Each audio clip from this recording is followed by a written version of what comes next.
Praise the lord. ప్రియమైన సహోదరులందరికీ mirror of Christ తరపు నుంచి శుభాలు. ప్రియమైనటువంటి వాళ్ళారా, మీరందరూ బాగున్నారని విశ్వసిస్తున్నాం. వినవాక్యాన్ని షేర్ చేయండి, అలాగే పరిచర్యకు సహకరించండి. మరి మర్చిపోకండి, ప్రార్థనా గది పుస్తకాన్ని చదవడానికి ముందుకు రండి. మరి ఆ పుస్తకము విషయమై మీకు అనేకమైనటువంటి విషయాలు తెలియపరచడానికి ఆసక్తి కలిగి ఉన్నాము. మమ్మల్ని సంప్రదించండి. మరి ఈరోజు Friday live fasting prayer YouTube ఛానల్లో చేస్తున్నా. మధ్యాహ్నం 2 గంటల నుంచి 3 గంటల వరకు బలమైన వాక్య మరి ప్రసంగాన్ని చేసి మీ కొరకు ప్రత్యేకంగా ప్రార్థించాలని ఆశపడుతున్నాను. తప్పకుండా ప్రతి ఒక్కరూ లైవ్లో పాల్గొనండి. మరి ఈరోజు దేవుడు మనతో మాట్లాడుతున్న బలమైన వాగ్దానాన్ని ధ్యానం చేద్దాం. లూకా సువార్త 6వ అధ్యాయము 36వ వచనము. కాబట్టి మీ తండ్రి కనికరము గలవాడై ఉన్నట్లు మీరును కనికరము గలవారై యుండుడి. దేవునికి మహిమ కలుగునుగాక.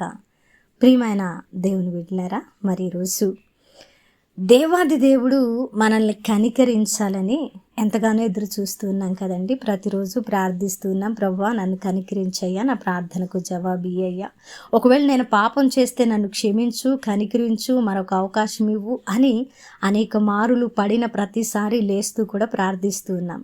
వాస్తవమైన విషయం అండి. అయితే మరి మన తండ్రి కనికరము కలిగిన వాడు కాబట్టి ప్రతిసారి మన తప్పిదముల అన్నిటి నుంచి మనల్ని క్షమిస్తూ, మనల్ని సరిచేస్తూ మరొక అవకాశాన్ని ఇస్తూ నడిపిస్తూ ఉన్నారు. అయితే ఇదే మాటను మన జీవితాలకు కూడా అన్వయించుకోమని ఈ వాక్య భాగం ద్వారా స్పష్టంగా దేవుడు మాట్లాడుతూ ఉన్నారండి. అంతే.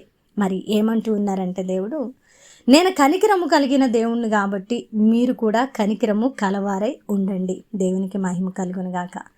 మనమైతే మన విషయంలో దేవుడు కనికరించాలి, ఎంత తప్పు చేసినా కనికరించాలి అని ఆలోచన చేస్తూ ఉంటాం. కానీ ఇదే మన జీవితాలకు అన్వయించుకోవడానికి మనం ఇష్టపడమండి. మన స్నేహితులు, మన బంధువులు, మన కుటుంబంలో మన భార్య, మన భర్త, మన పిల్లలు మరి ఒకవేళ వారు గనక తప్పులు చేస్తూ ఉంటే, మన పట్ల మరి క్రూరముగా ప్రవర్తిస్తూ ఉంటే, వాటన్నిటి విషయమై మనము పగపెట్టుకున్న వారంగా ఉంటూ ఉన్నాం. మరి ఈరోజు మనము కూడా తండ్రి అయిన దేవుని వలె కనికరము కలిగిన వారముగా ఉండి వారి విషయమై ప్రతిసారి మనము ఒక తగ్గింపు స్వభావంతో దేవుని యొక్క ప్రేమను బట్టి, ఆయన వాక్యాన్ని బట్టి మన జీవన శైలిలో దానిని అన్వయించుకోవడానికి ఇష్టపడి మనము కనికరము కలిగిన వారంగా ఉంటే ఖచ్చితంగా దేవుని కార్యాలు మన జీవితాలలో జరుగుతాయి.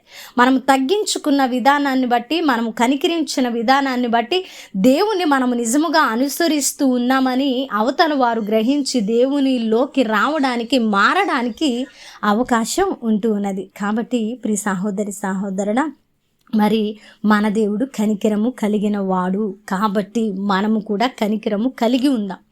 మనం కనికరించకపోతే, మనం క్షమించకపోతే, మన దేవుడు మన పట్ల అలాగున ప్రవర్తిస్తే మన పరిస్థితి ఏమిటో హృదయ పరిశీలన చేసుకొని మనము తగ్గింపు, కనికర స్వభావములతో శత్రువును ప్రేమించి వారి కొరకు ప్రార్థించే భక్తి జీవితాలలో ముందుకు వెళ్ళినట్లయితే దేవుని నామం మహింపరచబడుతుంది. మనము దేవుని చిత్తంలో ఉన్నవారుగా ఉంటాము. మనము దేవుని కార్యాలను చూస్తాం. మన జీవితాలను బట్టి అనేకులు మరి ఆశీర్వాదకరంగా క్రీస్తులోకి నడిపించబడతారు. వినవాక్యం ఫలింపు కొరకు ప్రార్థన. పరిశుద్ధుడా, ప్రేమ కలిగిన తండ్రి, వందనాలు.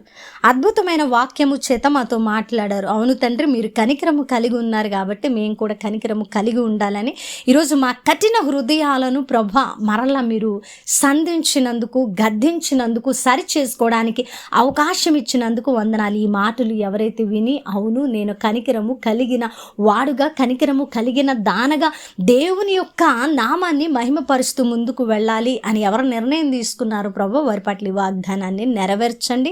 అలాగే ఈ పరిచర్యకు సహకరిస్తున్న వారిని దీవించండి, పరిచర్యలో కొనసాగుతున్న వారిని దీవించండి, మీ కార్యాలను జరిగించమని యేసు నామంలో ప్రార్థిస్తున్నాము తండ్రి, ఆమేన్. ప్రియమైన దేవుని బిడ్డలారా, వినవాక్యాన్ని షేర్ చేయండి, సహకరించండి.